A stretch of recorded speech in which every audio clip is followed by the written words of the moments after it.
Guys എല്ലാവരും എപ്പോഴും പറയുന്നത് ഞാൻ വണ്ടി ഓടിക്കുമ്പോൾ എന്നെ കാണിക്കാറില്ല എന്നാണ്. ഇനിയിപ്പോൾ അങ്ങനെ ഒരു പ്രശ്നം വേണ്ട.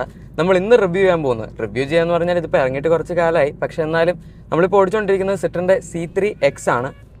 ആൻഡ് ഈ വണ്ടി ടർബോ പെട്രോൾ ആണ്. നമുക്ക് ഇതിൻ്റെ ബാക്കി ഡീറ്റെയിൽസ് നോക്കാം. ഞാൻ ബാക്കിയെല്ലാം നമ്മുടെ ഹെഡ് മൗണ്ട് വെച്ചിട്ടാണ് എടുത്തത്. ഇപ്പോൾ നിങ്ങൾ എന്നെ കാണിക്കാറില്ല എന്ന് പറഞ്ഞുകൊണ്ടാണ് ഇങ്ങനെ എടുക്കുന്നത്.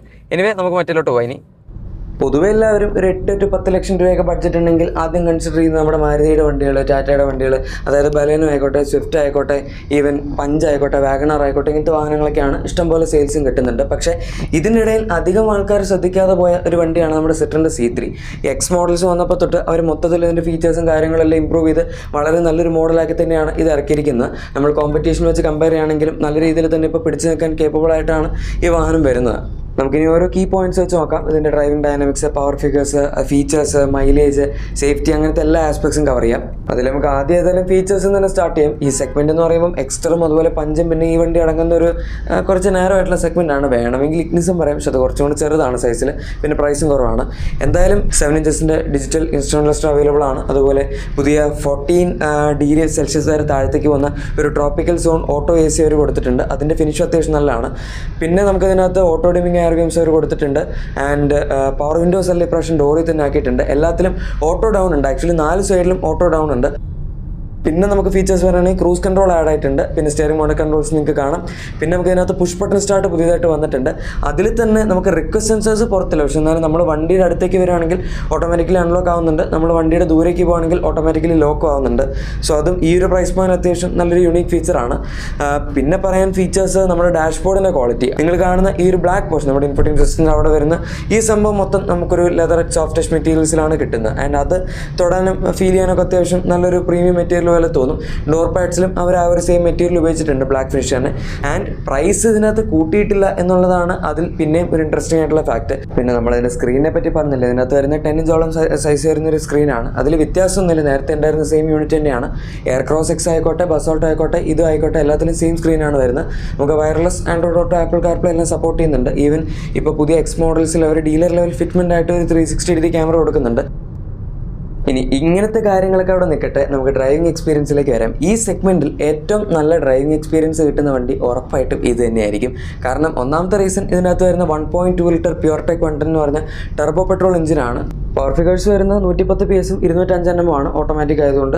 ഇനി മാനുവൽ ആണെങ്കിൽ 190 Nm ടോർക്ക്, പക്ഷേ പവർ സെയിം ആണ്. ഇതിൻ്റെ ഒരു പവർ ഡെലിവറി ഭയങ്കര ലീനിയർ ആയിട്ടാണ് വലിക്കുന്നത്. ചിലപ്പം ഇത് ഓട്ടോമാറ്റിക് ആയതുകൊണ്ടുകൂടെ ആയിരിക്കും. അതായത് ഞാനിപ്പോൾ ഓടിച്ചുകൊണ്ടിരിക്കുന്ന 6 സ്പീഡ് ടോർക്ക് കൺവെർട്ടർ മോഡലാണ്. ഇതിൻ്റെ തന്നെ ഒരു മാനുവൽ 6 സ്പീഡ് മോഡലും വേണമെങ്കിൽ വരുന്നുണ്ട്. നിങ്ങൾക്ക് കുറച്ചൊരു എന്തൂസിയാസ്റ്റിക് ടൈപ്പൊക്കെ ആണെങ്കിൽ നിങ്ങൾക്ക് വേണമെങ്കിൽ ചൂസ് ചെയ്യാം. പക്ഷേ എനിക്ക് തോന്നുന്നു ഓട്ടോമാറ്റിക് കുറച്ചുകൊണ്ട് കൺവീനിയൻസ് അങ്ങനെയൊക്കെ നോക്കുന്നവർക്ക് നല്ലൊരു ചോയ്സ് ആയിരിക്കും. ഇതിനകത്ത് AMT അല്ല കൊടുക്കുന്നത്. പൊതുവേ സെഗ്മെൻറ്റിൽ എല്ലാത്തിലും AMT ആണ് വരുന്നത്. ഇപ്പോൾ പഞ്ച് ടർബോയിൽ വരുന്ന മോഡൽ എടുക്കുകയാണെങ്കിൽ അതിൻ്റെ അകത്ത് നമുക്ക് ആകെ 6 സ്പീഡ് മാനുവൽ മാത്രമേ കിട്ടുന്നുള്ളൂ. ഒരു ഓട്ടോമാറ്റിക്കിൻ്റെ ഓപ്ഷനെ കൊടുത്തിട്ടില്ല ഇവിടെ. പക്ഷേ നമുക്ക് ഓട്ടോമാറ്റിക് ഉണ്ട്. ആൻഡ് അത് പ്രോപ്പർ നല്ലൊരു ഓട്ടോമാറ്റിക് തന്നെ അവർ കൊടുത്തിട്ടുണ്ട്. ഷിഫ്റ്റ് എടുക്കുകയാണെങ്കിൽ ഇതിൻ്റെ നമ്മൾ സ്പീഡിൽ പോകുമ്പോൾ അപ്പ് ഷിഫ്റ്റ് അത്യാവശ്യം നല്ല ഫാസ്റ്റാണ്. നമുക്ക് വലിയ ലാഗൊന്നും അങ്ങനെ ഫീൽ ചെയ്യില്ല. ഡൗൺ ഷിഫ്റ്റ് കിക്ക് ഡൗൺ കുറച്ച് സമയം എക്സ്ട്രാ എടുക്കുന്നുണ്ട് എന്ന് വേണമെങ്കിൽ പറയാം. പക്ഷേ നമ്മൾ നോർമലായിട്ട് ഓടിക്കുന്ന സമയത്തൊന്നും അറിയാൻ പോകുന്നില്ല. നല്ല സ്മൂത്ത് ആയിട്ടുള്ളൊരു ട്രാൻസ്മിഷനാണ്. അവർ കൂടുതലും കംഫർട്ടിന് വേണ്ടിയാണ് ട്യൂൺ ചെയ്തിരിക്കുന്നത്. ആക്ച്വലി ഈ ട്രാൻസ്മിഷൻ ഒരുപാട് പേര് ഉപയോഗിക്കുന്നുണ്ട്. നമ്മുടെ ഏഷ്യൻ സോഴ്സ്ഡ് ആയിട്ടുള്ള 6 സ്പീഡ് ഓട്ടോമാറ്റിക് ആണ്. ഫോക്സ്വാഗൻ ഇതേ ട്രാൻസ്മിഷനാണ് ഉപയോഗിക്കുന്നത്. മഹീന്ദ്ര ഇതേ ട്രാൻസ്മിഷനാണ് ഉപയോഗിക്കുന്നത്. സിട്രൻ ഇതേ ട്രാൻസ്മിഷനാണ് ഉപയോഗിക്കുന്നത്.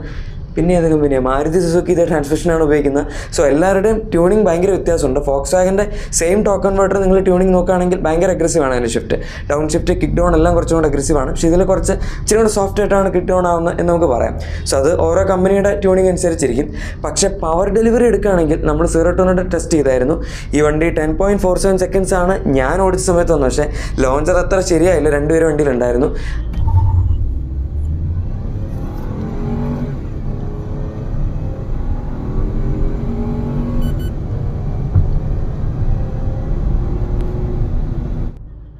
വേണമെങ്കിൽ ഏകദേശം ഒരു 10 സെക്കൻഡ്സിനടുത്തൊക്കെ ആയിട്ട് 0 to 100 അച്ചീവ് ചെയ്യാവുന്നുള്ളൂ. 3 പേരെ വെച്ച് 10.85 സെക്കൻഡ്സിലാണ് 0 to 100 കയറിയത്. പിന്നെ പെട്ടെന്നുള്ള ഓവർടേക്കിങ്ങിനൊന്നും ഒരു പ്രശ്നമില്ല. നമ്മൾ ഗിയർ ഒന്ന് ഡൗൺ ഷിഫ്റ്റായി വന്നു കഴിഞ്ഞാൽ പിന്നെ വണ്ടി പറന്ന് കയറിക്കോളും. പവർ ഡെലിവറി അത്യാവശ്യം ലീനിയർ ആണ്. വലിയ ടർബോ ലാഗ് ഒന്നും ഇതിനകത്തില്ല. മിക്കവാറും ഓട്ടോമാറ്റിക്, ഞാൻ നേരത്തെ പറഞ്ഞ കുറച്ചൊക്കെ ടർബോ ലാഗ് മാസ്കും ചെയ്യുന്നുണ്ടാവും. ഇനി അതല്ലാതെ ഓവറോൾ ഈ വണ്ടിയുടെ ഡ്രൈവിംഗ് എക്സ്പീരിയൻസിനെ പറ്റി പറയുകയാണെങ്കിൽ നല്ല സുഖമാണ് ഓടിക്കാൻ. നമുക്കിങ്ങനെ ഓട്ടോമാറ്റിക്കും കൂടെ ആയതുകൊണ്ട് ടൗണിലൊക്കെ ഓടിക്കാൻ, സിറ്റിയിലൊക്കെ ഓടിക്കാൻ. സ്റ്റിയറിംഗ് ഭയങ്കര ലൈറ്റാണ്. നമ്മൾ അത്യാവശ്യം സ്പീഡ് കയറുന്നതനുസരിച്ച് സ്റ്റിയറിംഗിൻ്റെ വെയിറ്റ് കൂടുന്നുണ്ട്. ഓവറോൾ കംഫർട്ട് വൈസ് ഒക്കെ നോക്കുകയാണെങ്കിൽ സ്റ്റിയറിംഗ് ഒരു പ്രശ്നമില്ല. നമുക്ക് നോർമൽ സിറ്റി ഡ്രൈവിങ്ങിലൊക്കെ ഈസി ഈസി ആയിട്ട് തിരിച്ചു കൊണ്ട് നടക്കാൻ പറ്റും. അതുമാത്രമല്ല ഈ വണ്ടിയുടെ സസ്പെൻഷൻ, അത് എടുത്ത് പറയാനുള്ളൊരു സംഭവമാണ്. സെറ്ററിൻ്റെ വണ്ടികളിൽ പൊതുവേ എപ്പോഴും നമുക്കറിയാം സസ്പെൻഷൻ എന്ന് പറഞ്ഞാൽ വളരെ ഒരു ഇമ്പോർട്ടൻ്റ് ആയിട്ടുള്ള സംഭവം തന്നെയായിരിക്കും. ഈ വണ്ടിയുടെ റൈഡ് ക്വാളിറ്റി ഈ സെഗ്മെൻറ്റിൽ ദി ബെസ്റ്റ് ആണെന്ന് പറയാം. നല്ല സോഫ്റ്റ് ആണ്. നമ്മൾ ചെറിയ കുറച്ച് അതായത് സ്ലോ സ്പീഡ് റൈഡ് എടുക്കുകയാണെങ്കിൽ നല്ല സോഫ്റ്റ് ആൻഡ് കംഫർട്ടബിൾ ആയിട്ടുള്ള റൈഡാണ് വരുന്നത്. ഹൈ സ്പീഡ് വരുമ്പോഴേക്കും സ്റ്റെബിലിറ്റിയിൽ വലിയ പ്രശ്നമൊന്നുമില്ല. നിങ്ങൾ ഒരുപാട് ഹൈ സ്പീഡൊക്കെ പോവുകയാണെങ്കിൽ അതായത് ഒരു 120 വരെയ്ക്ക് വണ്ടി നല്ല സ്റ്റേബിളാണ്. അത് കഴിഞ്ഞാൽ ചെറുതായിട്ട് ബാക്കൊന്ന് ഇങ്ങനെ വേവ് ചെയ്ത് തുടങ്ങുന്ന പോലെ തോന്നും. പക്ഷേ ഐ മീൻ ലിറ്ററലി നമുക്കങ്ങനെ ഭയങ്കരമായിട്ട് ഫീൽ ചെയ്യാൻ പറ്റുന്ന പോലെയല്ല. പക്ഷെ എന്നാലും ചെറിയൊരു ഫീലിംഗ് വരും. സോഫ്റ്റ് സസ്പെൻഷൻ ആണല്ലോ, അത് വേറെ പ്രശ്നമൊന്നുമില്ല. പക്ഷേ അതുകൊണ്ടാണ് നമുക്ക് ഇത്ര നല്ല റൈഡ് കിട്ടുന്നത്.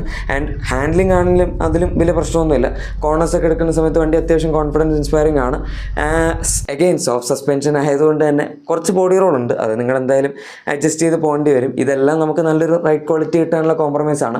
ഓവറോൾ വണ്ടിയുടെ ഷാസി ഒക്കെ എടുക്കുകയാണെങ്കിൽ അത്യാവശ്യം നല്ല ബാലൻസ്ഡ് ആയിട്ടുള്ളൊരു ഷാസിയാണ് അവർ കൊടുത്തിരിക്കുന്നത്. പിന്നെ ഇതിൻ്റെ അകത്ത് ഇപ്പോൾ വരുന്ന വണ്ടികളിൽ 6 എയർ ബാഗ്സ് സ്റ്റാൻഡേർഡ് ആണ് സേഫ്റ്റിയുടെ കാര്യത്തിൽ. ABS, TBD, hill start assist എല്ലാ സംഭവങ്ങളും വരുന്നുണ്ട്. അവർ ഗ്ലോബൽ ഇൻക്യാപ്പിൽ ടെസ്റ്റ് ചെയ്തിട്ടില്ലെങ്കിലും ഭാരത് ഇൻക്യാപ്പിൽ ബസോൾട്ട് ക്രാഷ് ടെസ്റ്റ് ചെയ്തായിരുന്നു, അതിന് 4 സ്റ്റാർ റേറ്റിംഗ് കിട്ടിയതാണ്.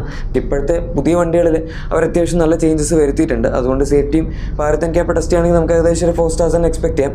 ആൻഡ് അക്കാര്യത്തിൽ അപ്പോൾ വലിയ പ്രശ്നം എക്സ്പെക്ട് ചെയ്യേണ്ട ഐ മീൻ കുഴപ്പമുണ്ടാവേണ്ട കാര്യമില്ല.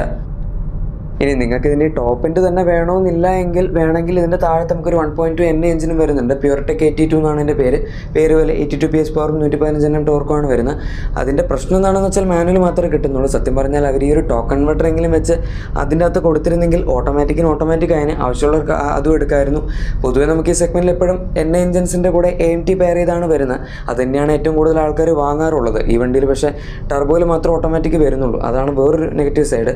ഒരു രീതിയിൽ നല്ലതാണ്, കാരണം ഇത് ഓടിക്കാൻ നല്ല ഫണ്ണാണ്. പക്ഷേ മറ്റേത് തന്നെ പെട്രോൾ ആയതുകൊണ്ട് ഒരു ആവറേജ് ഡ്രൈവിംഗ് എക്സ്പീരിയൻസ്. പക്ഷേ അതിന് അത്യാവശ്യം നല്ല ലോ എൻഡ് ഉണ്ട്. ഞാനിപ്പോൾ ഈ വണ്ടി നല്ല ലീനിയർ ആണെന്ന് പറഞ്ഞില്ലേ ആക്സലറേഷൻ, അതുപോലെ തന്നെ മറ്റേ വണ്ടിയും ഓടിക്കാൻ അത്യാവശ്യം ലീനിയർ ആണ്. പക്ഷേ പ്രശ്നം എന്താണെന്ന് വെച്ചാൽ നമുക്ക് ആ ഒരു ടോപ്പ് എൻഡ് പവർ അങ്ങനെ വലിയ ഇതുണ്ടാവില്ല. പക്ഷേ നോർമൽ സിറ്റി ഡ്രൈവിങ്ങിലൊക്കെ അത്യാവശ്യം നല്ല പവർ അതിനുണ്ടാവും. ഐ മീൻ നമുക്ക് ലോ എൻഡ് കാര്യങ്ങളൊക്കെ അത്യാവശ്യം നന്നായിട്ട് കിട്ടും. ഇനി ഇതിൻ്റെ പ്രൈസിങ് വളരെ ഇൻട്രസ്റ്റിംഗ് ആണ്. നമ്മളിപ്പോൾ ഈ പറഞ്ഞ കാര്യങ്ങളെല്ലാം വളരെ മിനിമലായിട്ടുള്ള പ്രൈസിലാണ് കിട്ടുന്നത്. 4.95 lakhs പ്രൈസ് സ്റ്റാർട്ട് ചെയ്യുന്നത് ബേസ് മോഡലിൽ. അത് കഴിഞ്ഞ് ഈ 1.2 NA പെട്രോൾ ആകെ മാനുവൽ മാത്രമേ ഉള്ളൂ, അത് 7.78 lakhs വരെയാണ് എക്സ്ഷോറൂം പ്രൈസ് പോകുന്നത്. അത് ആക്ച്വലി ഭയങ്കര വാല്യൂ ഫോർ മണിയാണ്. അഗെയിൻ ഇതിൻ്റെ പ്രൈസ് നമുക്കിപ്പോൾ ഈ പറയുന്ന എല്ലാ ഫീച്ചേഴ്സ്, അതായത് ഈ വണ്ടിയിൽ ഞാനിപ്പോൾ കാണിച്ച എല്ലാ ഫീച്ചേഴ്സും ഇതിൻ്റെ 1.2 NA ഷൈൻ മോഡലിൽ നമുക്ക് കിട്ടുന്നതായിരിക്കും. ആൻഡ് അതുകൊണ്ട് തന്നെയാണ് വാല്യൂ ഫോർ മണിയുടെ കേസ് പറഞ്ഞത്. ഇനി അതല്ലാതെ ടെർബോയിലേക്ക് പോകുകയാണെങ്കിലും പ്രൈസിൽ അങ്ങനെ ഭയങ്കര വ്യത്യാസമില്ല എന്നുള്ളതാണ് എന്നെ വീണ്ടും ഞെട്ടിച്ച സംഭവം. കാരണം നമുക്ക് ഏകദേശം 1.1 lakhs എക്സ്ട്രാ എമൗണ്ടേ വരുന്നുള്ളൂ. 8.74 lakhs ടർബോ മാനുവലിൻ്റെ പ്രൈസ് സ്റ്റാർട്ട് ചെയ്യുന്നത്. ഓട്ടോമാറ്റിക്കിൻ്റെ പ്രൈസാണ് എന്നെ വീണ്ടും ഞെട്ടിച്ചത്. 9.45 lakhs ആണ് ഇതിൻ്റെ ഓട്ടോമാറ്റിക് മോഡലിൻ്റെ എക്സ്ഷോറൂം പ്രൈസ്. പക്ഷേ നമ്മൾ പ്രൈസ് ഡിഫറൻസ് എടുക്കുകയാണെങ്കിൽ അഗെയിൻ അതവിടെ അധികം വരുന്നില്ല. ജസ്റ്റ് 70,000 അടുത്തെങ്ങാണ്ട് പ്രൈസ് ഡിഫറൻസ് വരുന്നുള്ളൂ. അതും AMTയുടെ പ്രൈസ് അല്ല ഞാൻ പറഞ്ഞത്, ഒരു പ്രോപ്പർ ടോക്കൺ കൺവെർട്ടർ ഓട്ടോമാറ്റിക്കിന് നമ്മൾ കൊടുക്കുന്ന എക്സ്ട്രാ എമൗണ്ട് ആണ്. ഇപ്പം നമ്മൾ എക്സ്ഷോറൂം പ്രൈസാണ് പറഞ്ഞത്. നിങ്ങൾക്ക് ഓൺ റോഡ് പ്രൈസ് ആണെങ്കിൽ എനിക്കിപ്പോൾ ഈ വണ്ടി തന്നിട്ടുള്ളത് നമ്മുടെ എറണാകുളത്ത് മരടുള്ള സെറ്റിനാണ്. സോ നിങ്ങൾക്ക് വേണമെങ്കിൽ അവിടെ കോൺടാക്ട് ചെയ്ത് കഴിഞ്ഞാൽ അവർ ഓൺ റോഡ് പ്രൈസും കാര്യങ്ങളൊക്കെ പറഞ്ഞു തരും. ആൻഡ് വേണമെങ്കിൽ നിങ്ങൾക്ക് അവിടെ പോയി വണ്ടി നോക്കണമെങ്കിൽ നോക്കുകയും ചെയ്യാം. ബൈ ദ വേ ഇതിൻ്റെ മൈലേജ് ഞാനിപ്പോൾ ഓടിച്ചുകൊണ്ടിരിക്കുന്നത് നല്ല പക്ക ട്രാഫിക്കുള്ള നമ്മുടെ ഒരു സിറ്റി കണ്ടീഷൻസിലൂടെയാണ്. നമ്മൾ കളമശ്ശേരി ടു മരട് വരെ പോയിക്കൊണ്ടിരിക്കുകയാണ്. ആൻഡ് ഇവിടെ ഞാൻ ട്രിപ്പ് റീസെറ്റ് ചെയ്തായിരുന്നു. ലാസ്റ്റ് ഏകദേശം 20 kilometers ഡ്രൈവിൽ 11.6 വരെയാണ് ഇതിനകത്ത് കാണിച്ചത്. ഞാൻ ഫോട്ടോ എടുത്ത് നിർത്തിയപ്പോഴേക്കും കുറച്ച് കുറഞ്ഞായിരുന്നു. പക്ഷേ ആ ഒരു മൈലേജ് ടോട്ടലി സിറ്റി കൂടെ ഓടിക്കുന്ന ഒരു വണ്ടിയെ സംബന്ധിച്ചിടത്തോളം അത്യാവശ്യം നല്ല മൈലേജാണ്. നിങ്ങളിപ്പോൾ ഹൈവേയിലൊക്കെ പോകുകയാണെങ്കിൽ നിങ്ങൾക്ക് ഇതിലും കൂടുതൽ ഈസി ആയിട്ട് വണ്ടിയിൽ നിന്ന് എക്സ്ട്രാക്ട് ചെയ്യാൻ പറ്റും. 15 മുകളിലൊക്കെ എങ്ങനെയും കിട്ടും. നോർമൽ സിറ്റി ഡ്രൈവിംഗ് കണ്ടീഷൻസിലൊരു 11-12 ഒക്കെയും പ്രതീക്ഷിക്കും, കുഴപ്പമൊന്നുമില്ല. ഇത് ഓട്ടോമാറ്റിക് ആണെന്നും കൂടെ ആലോചിക്കണം. ഞാനിപ്പോൾ ഈ വണ്ടിയുടെ എക്സ്റ്റീരിയർ ലുക്കും അങ്ങനെ കാര്യമായിട്ട് കാണിച്ചിട്ടില്ല. ഏതായാലും എക്സ് എന്ന് പറയുമ്പം എക്സ്റ്റീരിയറിൽ ഒരുപാട് അഡീഷൻസ് വന്നിട്ടില്ല. നമുക്ക് നോർമൽ വണ്ടികളൊക്കെ തന്നെയാണ്. ഇതിനകത്ത് പിന്നെ നേരത്തെ പ്രൊജക്ടർ ഹെഡ്ലൈറ്റ്സ് ഉണ്ടായിരുന്നു എന്നാണ് എൻ്റെ ഒരു നിഗമനം. ആദ്യം ലോഞ്ച് ചെയ്ത സമയത്തില്ലായിരുന്നു, പിന്നെ ഇടയ്ക്ക് ഒരു അപ്ഡേറ്റിൽ അവർ ആഡ് ചെയ്തിട്ടുണ്ടായിരുന്നു. ഇതിനകത്ത് എന്തായാലും LED പ്രൊജക്ടർ ഹെഡ്ലൈറ്റ്സ് ആണ് കിട്ടുന്നത്. ബാക്കിൽ ഹാലജൻ ലൈറ്റ്സ് ആണ്, പക്ഷേ അഗൈൻ അത് വലിയ കുഴപ്പമില്ല. ആൻഡ് ഓവറോൾ വണ്ടി കാണാനാണെങ്കിലും DRLs ഒക്കെ വരുന്നുണ്ട്. സോ ഇതിപ്പോൾ ബ്ലൂ കളർ വണ്ടിയാണ് ഞാൻ ഓടിച്ചുകൊണ്ടിരിക്കുന്നത്. ലുക്ക് വൈസും പ്രത്യേകിച്ച് ഒരു പ്രശ്നമില്ല. നമുക്ക് ആവശ്യത്തിന് ഗ്രൗണ്ട് ക്ലിയറൻസ് വണ്ടിയിൽ കിട്ടുന്നുണ്ട്. അതുകൊണ്ട് അടി തട്ടുന്നതിനെ പറ്റിയും എവിടെ പേടിക്കേണ്ട ആവശ്യമില്ല. അവർ SUV എന്നീ വണ്ടിയെ വിളിക്കുന്നില്ല ടെക്നിക്കലി ബ്രോഷറിൽ, മറ്റേ പഞ്ചും എക്സ്റ്ററും പോലെയൊന്നും. പക്ഷേ ശരിക്കും ഇന്ത്യയിലെ കണ്ടീഷൻസൊക്കെ വെച്ച് നോക്കുമ്പോൾ നല്ല ഗ്രൗണ്ട് ക്ലിയറൻസ് കൂടിയ ഒരു ഹാച്ച് ബാക്ക് തന്നെയാണ് ഇവർ വിൽക്കുന്നത്. SUV എന്ന് വിളിക്കാത്തവരുടെ മര്യാദ, അത് വേറെ കാര്യം. എനിവേ ഞാനിപ്പം വേറെ പോയിന്റ്സ് ഒന്നും വിട്ടുപോയിട്ടില്ല എന്ന് വിചാരിക്കുന്നു. എന്തെങ്കിലും അറിയണമെങ്കിൽ നിങ്ങൾ താഴെ കമൻസിൽ ചോദിച്ചു കഴിഞ്ഞാൽ ഞാൻ പറഞ്ഞുതരാം. പിന്നെ മിക്കവാറും നമ്മൾ എയർ ക്രോസ് സെക്ഷൻ്റെ ഒരു വീഡിയോ കൂടെ ചെയ്യും. അത് വേഗം തന്നെ ചെയ്ത് നോക്കാം. എനിവേ ഗൈസ്, നിങ്ങളുടെ എക്സിസ്റ്റിംഗ് വാഹനത്തിന് എന്തെങ്കിലും ആക്സറീസോ ക്ലീൻ പ്രോഡക്ട്സോ നോക്കുകയാണെങ്കിൽ ഉറപ്പായിട്ടും നമ്മുടെ പ്രൊഡക്റ്റ് ടാഗ് അല്ലെങ്കിൽ ഡിസ്ക്രിപ്ഷൻ ചെക്കൗട്ട് ചെയ്ത് നിങ്ങൾക്ക് വേണമെങ്കിൽ വാങ്ങാവുന്നതാണ്. വീഡിയോ ഇഷ്ടപ്പെട്ടെങ്കിൽ മറക്കാതെ തന്നെ ലൈക്കും സബ്സ്ക്രൈബും ഷെയറൊക്കെ ചെയ്ത് നമ്മളെ ഇതുപോലുള്ള വീഡിയോസിന് വേണ്ടി സപ്പോർട്ട് ചെയ്യാനും മറക്കണ്ട. നമുക്ക് മറ്റൊരു വീഡിയോയിൽ കാണാം. അതുവരെ thank you for watching my video and good bye.